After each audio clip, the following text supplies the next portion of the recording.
Here we are, Sunday, May 31st. Probably one of the first people in line for Verbolten 2.0.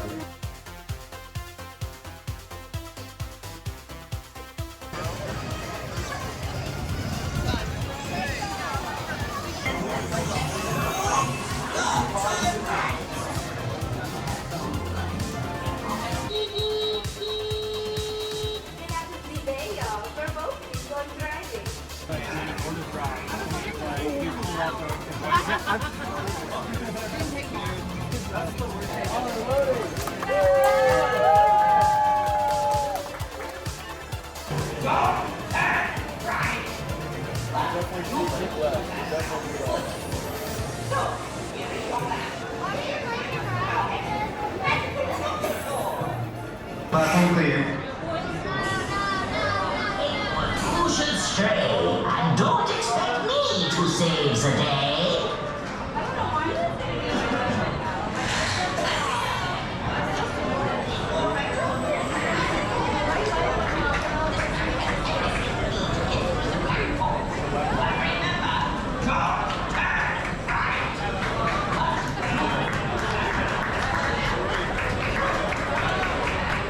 Sucker, we got you on here.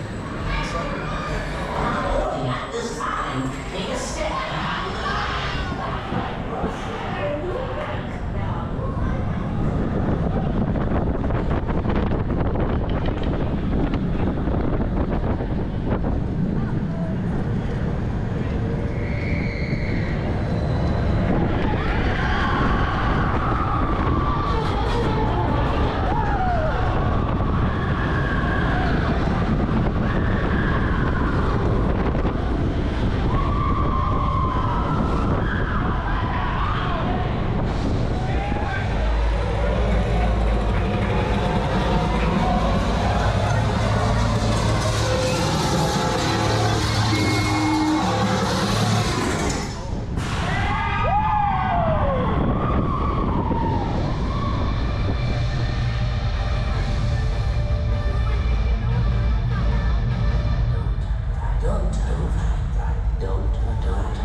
All right, so finally rode Verbolten 2.0, and it's running a bit slow than the past version, but it's the first or second day. The theming is phenomenal. Busch Gardens did not have to do this. The ride was good as it was, since 2012, and they enhanced it so good. Hopefully over time the ride can function faster, but my first ride of Verbolten Forbidden Turn is a success, and I thank you for watching, and enjoy Busch Gardens Williamsburg.